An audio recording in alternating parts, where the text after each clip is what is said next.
Ew, gotta get rid of this old Backstreet Boys t-shirt. Tell me why. Because it stinks, boys. Tell me why. I've washed it so many times, but the odor won't come out. Tell me why. No, you tell me why I can't get rid of this odor. Have you tried Downy Rinse and Refresh? It doesn't just cover up odors, it helps remove them. Wow, it worked, guys. Yeah.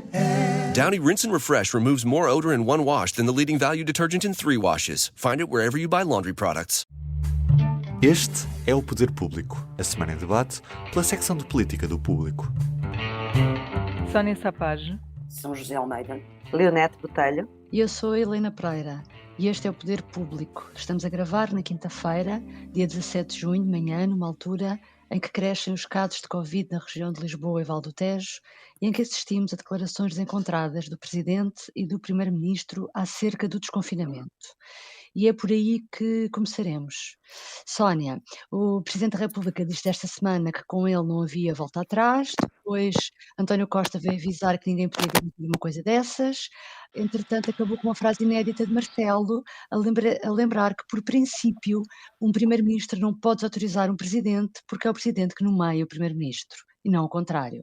Como é que viste esta escalada de declarações? Eu acho que isto não teria tido o mesmo impacto se o Primeiro-Ministro não tivesse respondido ao Presidente, quando ele disse isso do comigo não há volta atrás, a partir de Bruxelas.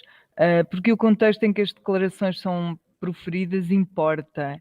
E atenção, eu até acho que o Primeiro-Ministro estava a dizer uma coisa sensata. Ninguém pode garantir que de hoje para amanhã não acontece termos de recuar, porque a pandemia não acabou. Sónia, e Marcelo também estava a dizer uma coisa sensata? Eu acho que o António Costa não desautorizou ninguém, ele apenas fez essa constatação para evitar que os portugueses desatem a ter uma vida normal e esqueçam que há pandemia. Dito isto, acho mesmo que o facto do Primeiro-Ministro ter falado à entrada de uma cimeira da NATO e ter falado em Bruxelas, no estrangeiro, fora do país, irritou o Presidente. Ele levou a dizer uma coisa que não era desejável que dissesse, mas também não era necessário. Eu não acho que também que o Presidente tenha dito uma coisa insensata. É verdade que eles são órgãos diferentes, é verdade que, pelo menos a resposta, não me estou a referir à questão de voltar atrás, estou a referir à resposta de o Presidente é o Presidente, o Primeiro-Ministro é o Presidente que nomeia o Primeiro-Ministro, não é o contrário, isso também é uma coisa de senso comum, não é? É verdade. Mas isso acabou por dar, esse momento acabou por dar um sinal de que a relação entre os dois parece que já teve melhores dias. E eu acredito que sim, que já teve melhores dias, mas também registro que desde 2016 houve sempre altos e baixos, eles sempre foram vivendo num momento ou noutro problemas que foram ultrapassados.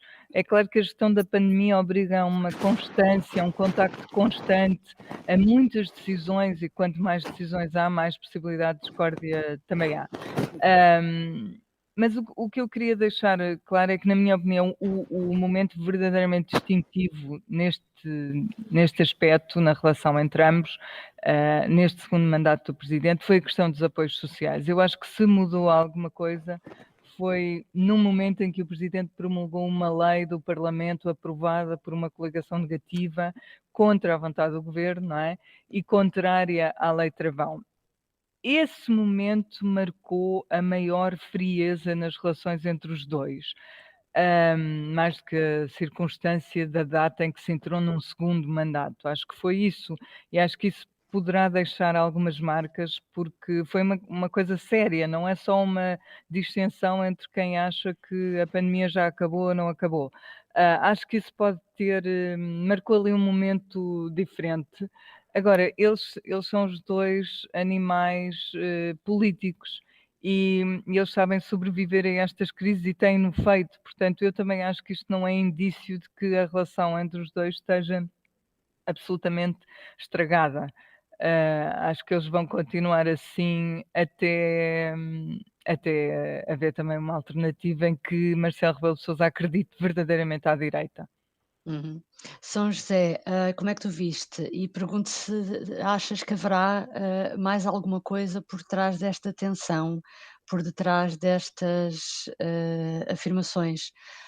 Eu pergunto isto porque Marcelo, julgo que no 25 de Abril queria muito um novo ciclo, fala muito do novo ciclo, e esse novo ciclo incluía também os fundos europeus, eventualmente uma remodelação do governo.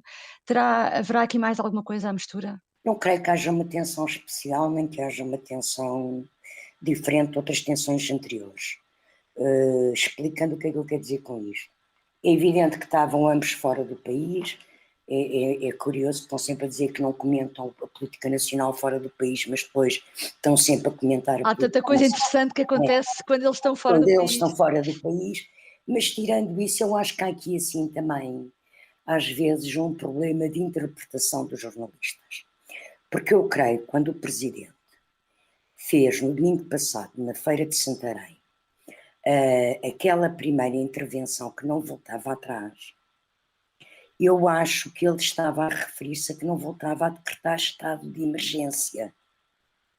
Não era concretamente, penso eu, quer dizer, Marcelo São Rebelo de José, mas Sousa mesmo isso, como é que ele pode garantir? não pode garantir, e aí é que também há aqui uma mudança, mas penso que ele referia-se à questão do estado de emergência, porque penso que ele não será insensato e como não pode garantir que não tenha que haver, aliás, em Lisboa estamos à beira de andar para trás, não é? Porque ultrapassámos os 240 casos por 100 mil habitantes e para a semana, se isto se mantiver, vamos regredir. Portanto, em zonas do país tem havido regressões. Portanto, mas ele não pode de facto garantir. E aliás, aquela declaração de Santarém foi um bocadinho até voluntarista noutros aspectos. Mas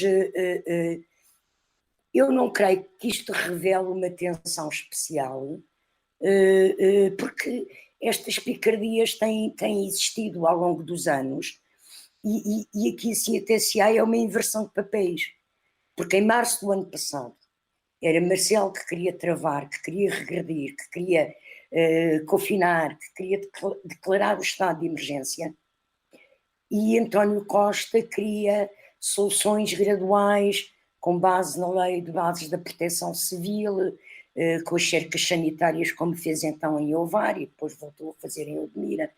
Portanto, aquilo que é curioso é esta mudança de posicionamentos. Agora, não acho que haja nenhuma tensão especial, pode haver mais frieza, mais distanciamento. A relação também não é a mesma que era no início, o que é normal, porque passaram já vários anos.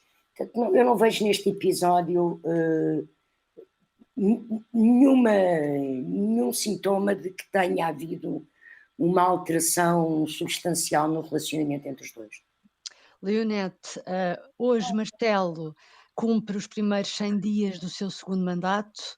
No balanço que fizeste e um trabalho que sai publicado hoje no jornal, encontraste um outro Marcelo, diferente do Marcelo 2016, ou estas intervenções de Marcelo nos últimos dias inserem-se nesse outro Marcelo? Como é que vês esta situação? Olha, eu não acho que haja qualquer outro Marcelo. Aliás, os cientistas políticos que ouvi no trabalho também não encontramos nenhuma originalidade. Há de facto aqui um ponto em que houve uma posição mais ativista. Aliás, o António Costa Pinto tem dito que o Presidente tem um ativismo presidencial único, não é, no contexto dos seus antecessores. Agora, eu acho que há um momento mais tenso com o Primeiro-Ministro. E essa tensão tem a ver com os rumores que nos bastidores são bastante, ou têm sido bastante consistentes, de que António Costa pode estar a preparar-se para não cumprir a legislatura até ao fim como Primeiro-Ministro e aceitar um cargo em Bruxelas. E, portanto, de facto, como a Sónia disse, o facto do Primeiro-Ministro ter dito a partir de Bruxelas que nem o Presidente da República podia garantir que não se voltava atrás. E já damos à parte de voltar atrás, que eu também acho que há aqui alguma coisa a sublinhar nesse aspecto. e do próprio Presidente estar fora, também se enquadram nisso. É preciso lembrar que o próprio Marcelo Rebelo de Sousa, na Antena 1, há cerca de 15 dias, 3 semanas, não me recordo, numa entrevista que deu ao programa Geometria Variável, teve uma reação bastante acesa quando questionado sobre a possibilidade de António Costa sair antes do fim da legislatura e de ir para a Europa. E ele responde assim: vai para a Europa como? Mas como é que ele vai para a Europa?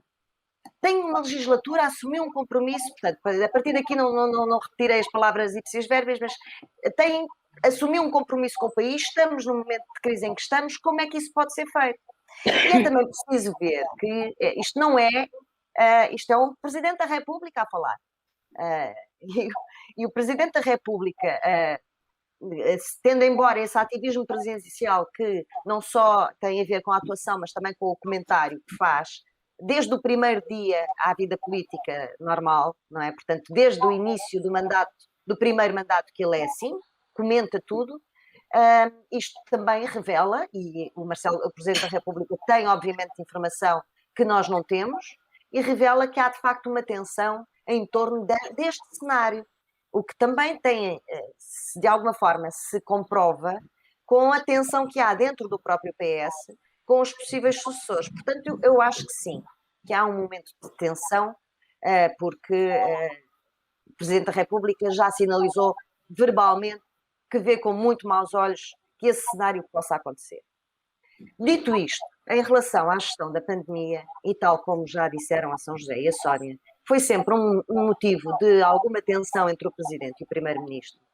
Há, de facto, aqui uma alteração substancial, não na posição dos dois, que também há, mas sobretudo nos factos, não é? E sobretudo na circunstância em que se vive hoje, e que não é comparável de maneira nenhuma com março de 2020, nem sequer com março de 2021, em que estavam a começar a ser vacinadas, ainda estavam a ser vacinadas as pessoas com mais de 80 anos. Portanto, nós estamos em junho de 2021 e estes últimos 3, 4 meses há uma evolução muito grande, e basta olhar também para a gravidade da doença, o número de mortes face aos casos, o número de internados e ainda mais internados em cuidados intensivos e de óbitos. Portanto, há uma diferença bastante grande, abissal até, entre março de 2021, até se quisermos, e hoje.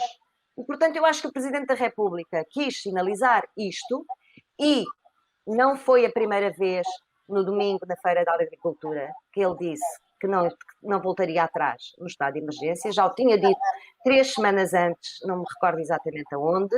Comigo não haverá novo estado de emergência, já tinha dito isto. Na véspera já tinha explicado este contexto da evolução da vacinação e da evolução da atenuação da doença.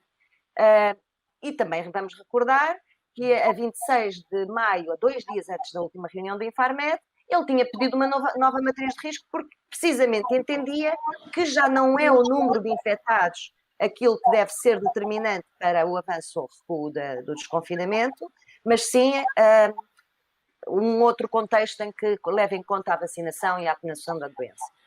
Com um outro fator, e com isto me calo, prometo, com outro fator ainda também interessante, que há também aqui um remoque do Presidente da República, obviamente, e foram muitos ao longo destes anos, e há aqui em particular um remoque do Presidente em relação àquilo que aconteceu nos festejos do Sporting, do Campeonato Nacional, e nos festejos da Champions. Quer dizer, vem agora dizer que vamos voltar atrás, quando naqueles momentos foram permitidas, que ainda era um momento diferente da pandemia até, foram permitidas ações que não são sequer permitidas aos nacionais.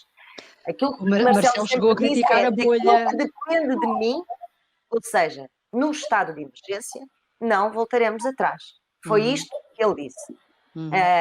Agora, também se sabe que Presidente e Primeiro-Ministro, e Governo em geral, ou o Ministro da Administração Interna, divergem naquilo que é possível fazer dentro ou fora do estado de emergência. Sim. nos últimos dias também tem havido grande agitação a norte, por outro motivo, tem a ver com as autárquicas e com o facto de ter havido um candidato que foi anunciado como sendo candidato ao Porto do PS, Eduardo Pinheiro, escolhido por António Costa, mas que depois acabou por desistir perante críticas internas do PS Porto. Sónia, quem é que ficou pior na fotografia? Isto não terá sido uma humilhação para o PS? A situação do PS no Porto não é ideal, não foi a ideal, eu não usaria o termo humilhante, mas é difícil e vai ter reflexos nas eleições, acho eu, porque um partido que não consegue convencer os seus próprios militantes também não consegue convencer os eleitores. E neste caso não foi os militantes, não conseguiu convencer candidatos. Dando como exemplo o Eduardo Pinheiro. Portanto, vai ser difícil ter um bom resultado. Mas importa recordar que os resultados eleitorais de 2017 foram bastante polarizados também entre o PS e o Moreira. O Moreira teve mais de 44%, o PS ficou-se ali pelos 28% e tal. Depois os outros partidos foi tudo para baixo de 10%, o PSD com 10% e tudo para baixo por 10%. Portanto, as coisas estavam praticamente ali entre Rui Moreira, entre dois polos, Rui Moreira e o PS. E o PSD teve um resultado historicamente curto que Rui Rio está a contar que não aconteça desta vez. Apesar do candidato para quem ver de Lisboa não parece genial, mas há quem diga que no Porto pode beneficiar da herança de Rui Rio. Ou seja, isto onde eu queria chegar é que o Porto vai ser importante para o PS, porque o resultado do PS vai definir a humilhação da derrota ou não, mas também vai ser importante para o PST, porque mais do que noutra autarquia qualquer do país, eu acho que vai ser ali que se vai perceber se Rui Rio ainda tem cachê político, porque quando ele escolhe Vladimir Feliz, que era um homem da sua equipa antiga na autarquia, ele está a pôr-se de facto em jogo. Mas acontece que estas eleições têm uma circunstância diferente e muito diferente das anteriores, que é Rui Moreira, que hoje apresenta a candidatura, hoje à tarde, vai para uma campanha acusado, ou seja, sabendo que vai ser julgado no âmbito do caso Selminho. E isso pode mudar de facto tudo, pode deixá-lo mais fragilizado, pode abrir a hipótese de outros partidos terem outras votações e de ser tudo muito disperso, as eleições serem todas muito dispersas. Portanto, estas incógnitas todas, para mim, vão criar um caldeirão interessante no Porto. Vai ser uma das disputas mais interessantes de acompanhar. E na noite eleitoral e também, provavelmente, no pós. Eu digo isto, mas não voto no Porto, não é? Longe do Porto. Uhum. São José, Tiago Barbosa Ribeiro, como a Sónia agora recordava, tem possibilidades de repetir a votação de 28% de há 4 anos, ou poderá o PS cair para a terceira força nas próximas eleições autárquicas no Porto? Poder pode. Eu acho que no Porto, nestas eleições, há muita coisa em aberto. Por um lado, pelo caso Selminho, como a Sónia disse, não é? Que pode prejudicar Rui Moreira, embora eu creia que Rui Moreira tem as eleições no Porto ganhas, mas o que acontecer, ou seja, a força que ficar em segundo lugar no Porto vai ter influência na leitura nacional dos resultados. E neste momento está em aberto, será o PS, será o PSD. Tiago Barbosa Ribeiro é do Porto, é presidente da Conselhia, mas de facto este processo eleitoral de escolha do candidato do PS, à semelhança do que aconteceu há 4 anos, já há 4 anos a situação no Porto foi complexa e confusa, e Manuel Pissarro tinha feito um acordo com Rui Moreira que parece que a Direção Nacional e o próprio Secretário-Geral não tinham conhecimento. Agora Manuel Pissarro voltou a ter uma influência grande neste processo e ao que parece até na desistência de Eduardo Pinheiro. porque ao nível federativo não houve logo um apoio à escolha. Houve até o anúncio de que queria haver um chumbo do nome dele numa reunião partidária, e portanto é um processo que é estranho, e é tanto mais estranho que o PS no Porto é um partido que tem força eleitoral, não é? O PS no Porto, em eleições legislativas, tem presença eleitoral, e depois quando chegamos às autárquicas parece que desce quase para metade da votação que tem em legislativas. Ora, há aqui qualquer coisa que não se percebe muito bem o que é que se passa naquela federação e naquela conselhia, que parece que os dirigentes locais do PS estão mais envolvidos em guerras pessoais uns contra os outros e uma guerra de tendências internas, do que propriamente encontrar uma solução para voltar a presidir à Câmara do Porto. E isto é estranho, eu acho isto estranho e até um bocado incompreensível. Admito que a responsabilidade não seja só de Manuel Pizarro, porque não é só dele que dependem as soluções, mas que a Federação do Porto, na cidade do Porto, tem tido problemas desde que Manuel Pizarro está à frente da Federação. Parece-me um facto real, não é?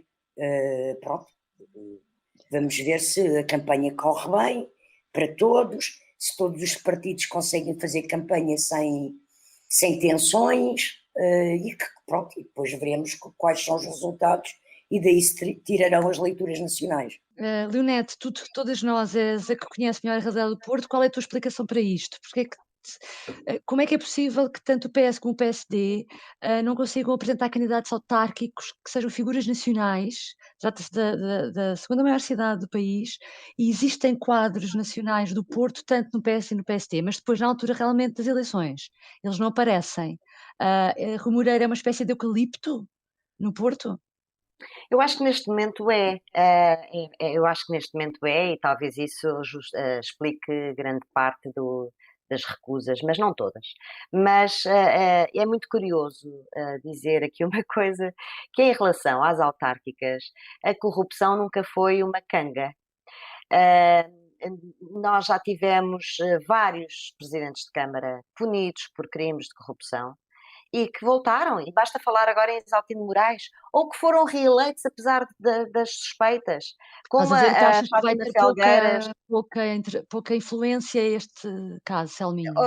Ou seja, sim, vamos ver qual vai ser o veredicto dos eleitores do Porto, mas historicamente, no que nós percebemos é que a percepção que os municípios fazem é menos importante que ele fique com algum do que ele aplique bem o dinheiro que consegue, desde que consiga fazer de facto obra na cidade, obra para os municípios. Isso conta mais, tem contado mais historicamente do que haver casos de Isso é corrupção. exaltinização do Não, mas Porto. não, já é muito antiga esta, e no Porto, no Norte aconteceu várias vezes. No Norte aconteceu várias vezes. Aconteceu com Fátima Felgueiras, aconteceu com a Valentim Loureiro, obviamente, claro. Portanto, aconteceu e acontece. Nas autárquicas isto é curioso, mas é assim. Quanto ao Porto, portanto, neste momento, Rui Moreira é de facto um pouco eucalipto. O grande candidato do PSD ao Porto, desde há 8 anos, nunca quis avançar, que é Paulo Rangel. Não é? Paulo Rangel tem sido sempre um nome que, de alguma forma, também ajudou a secar um pouco os outros nomes no Porto, e depois nunca avançou, nunca quis avançar. Pois admito que estava bem em Bruxelas, admito que também possa ponderar agora então o regresso ao país, mas não para o Porto, talvez tenha outro tipo de ambições. No PS, é aquilo que a São José disse, concordo inteiramente com ela, sendo que eu acho que Tiago Barbosa Ribeiro pode vir a ser uma surpresa, tem aqui uma grande oportunidade. Tiago Barbosa Ribeiro, as pessoas do Porto valorizam muito a fidelidade ao Porto.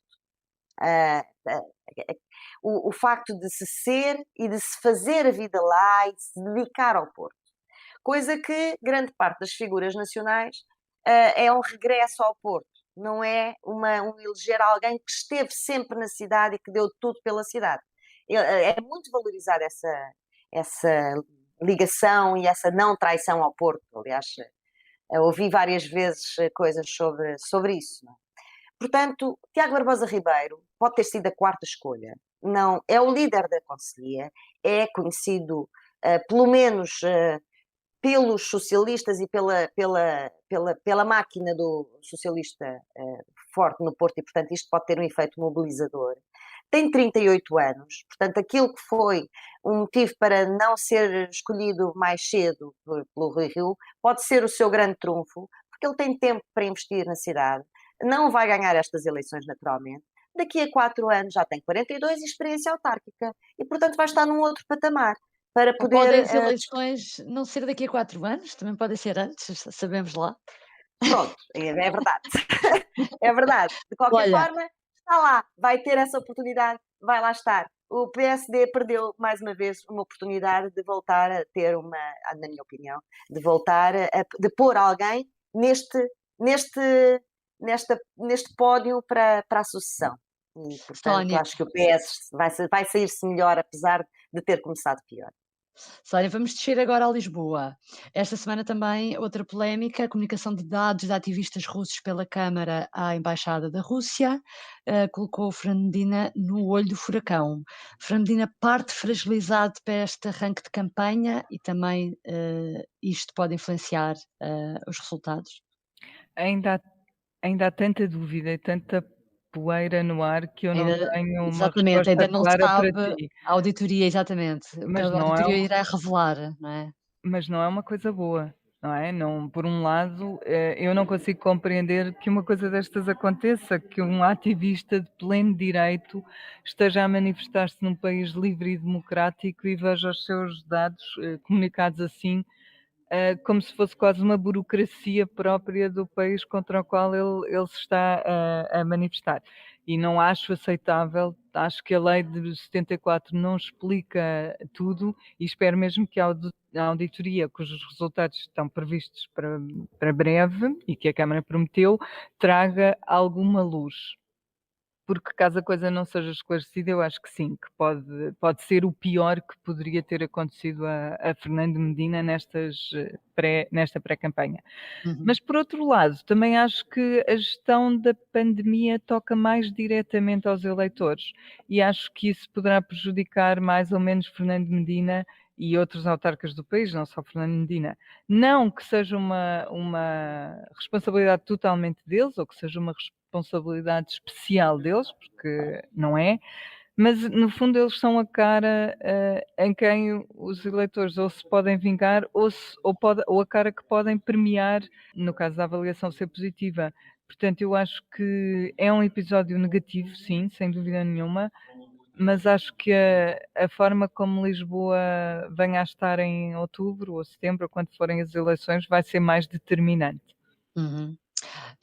Na resposta a esta questão da partilha de dados, António Costa reagiu dizendo que é uma polémica que não passa do balcão da Câmara Municipal de Lisboa, desvalorizando completamente. Concordas com António Costa? Isto é de desvalorizar, ou não há aqui algum sinal de alguma arrogância da parte do primeiro-ministro na forma como encara um episódio que a todos os níveis é grave? Não concordo nada com António Costa em relação a este assunto. Eu acho que o assunto é grave e vamos por pontos. É grave porque o que está em causa é grave, ou seja, os dados pessoais não podem ser transmitidos da forma como foram e que ao tudo indica é um procedimento longo, é um procedimento mecânico e automático e que mostra um enorme desleixo na forma como a Lei de Proteção de Dados foi acompanhada na Câmara de Lisboa.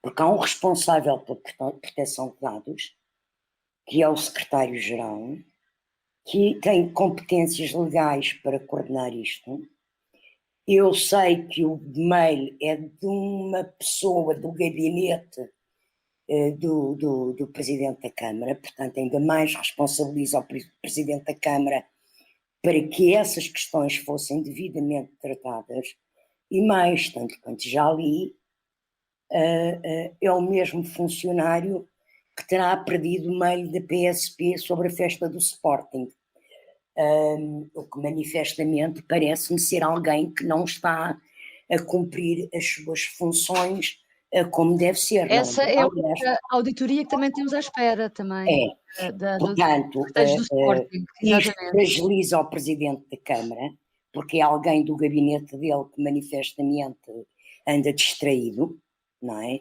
Faz reenvios de mails sem tirar os nomes e as moradas e os telefones, etc. Portanto, perdem-se mails. Isto numa cidade em que eu penso que o perfil sociológico da cidade de Lisboa e do Concelho de Lisboa tem uma margem, uma percentagem substancial de pessoas que valorizam o respeito pelos direitos humanos. E, portanto, eu penso que isto pode prejudicar eleitoralmente, de forma substancial, Fernando Medina. Vamos ver o inquérito, vamos ver o que é que acontece aos responsáveis sobre isto.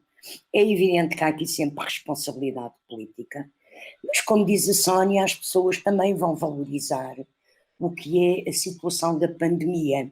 E se até aqui Fernando Medina teve um perfil com fases, ele numa primeira fase da pandemia há um ano andou desaparecido em combate, não se via, manifestamente percebe-se que ele tinha um projeto para a cidade que assentava no turismo, que de repente implodiu, e ele andou ali uns meses a tentar encontrar um novo rumo para a sua gestão autárquica.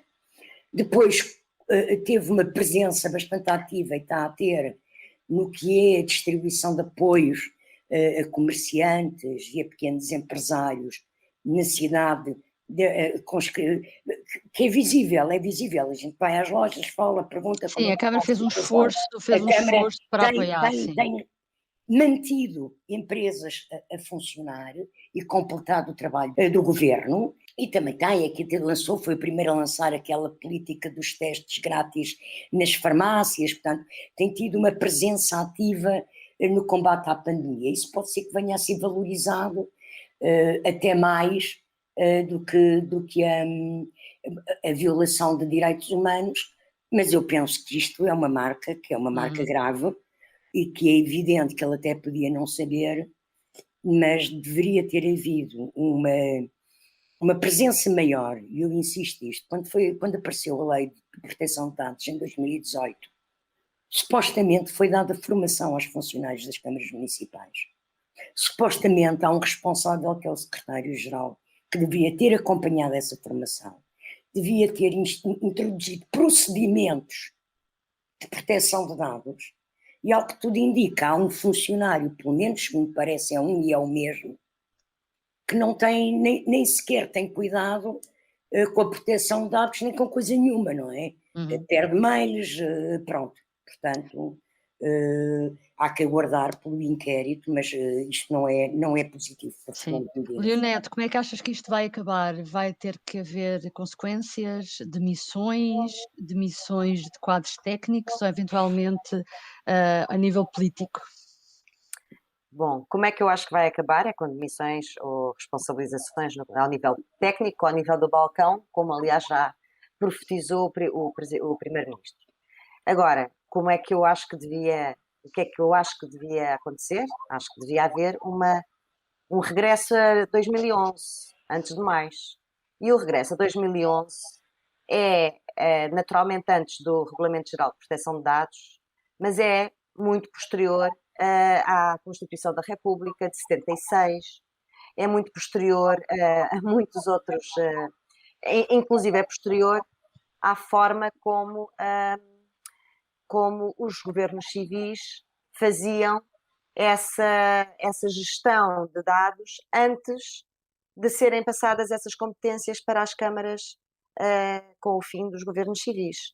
E, portanto, o que nós temos, o que eu acho que se devia perceber é que tipo de instruções foram dadas e por quem, em 2011, para a gestão dos dados pessoais. Não, as leis de 74 são só, evocá-las é mesmo atirar areia para os olhos, não é? Quer dizer, não tem sequer cabimento constitucional. E nas personagens que têm dirigido a Câmara Municipal, estamos a falar de António Costa em 2011 e Fernando Medina em 2021, ninguém tem dúvidas, acho eu não tenho, de que são grandes defensores dos direitos humanos. A questão é que, na prática, na gestão, estas coisas têm que ser postas em prática, têm que ser executadas. E, portanto, há aqui uma distração que não é de 2021, é de 2011.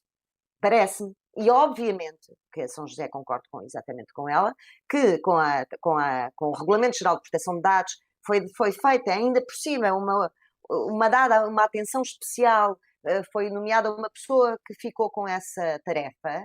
Portanto, há aqui vários falhanços sucessivos que são políticos, E a São José disse muito bem, Lisboa é uma cidade sensível, particularmente sensível aos direitos humanos, e também disse, e com razão, também a Câmara tem estado a proteger bastante bem o seu tecido empresarial financeiramente nesta segunda fase da pandemia.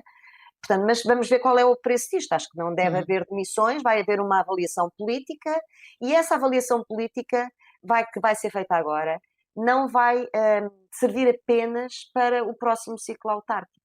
Esta avaliação política vai servir para a sucessão do PS, não é? Vai servir, seja em que momento ela se colocar, vai ser, é uma marca que fica, seja qual for o desfecho das auditorias e dos processos, é uma marca que vai ficar injusta ou justamente em cima de Fernando Medina. Portanto, vai ser difícil ele sacudi-la até nos próximos anos, na minha opinião. Bom, na próxima vez que nos encontrarmos aqui já haverá novidades e já vamos poder discutir essas conclusões da auditoria. Ficamos por aqui. Obrigada por nos ter acompanhado. Até breve. Adeus. Obrigada. O público fica no ouvido. O que faz um bom azeite? Sabe como escolher? Venha descobrir e explorar este produto tão importante da nossa gastronomia na Escola do Gosto. Dia 25 de novembro no Porto, venha provar e aprender com Ana Carrilho, Edgardo Pacheco e o chefe André Cabrita. Os lugares são limitados. Inscreva-se já em público.pt.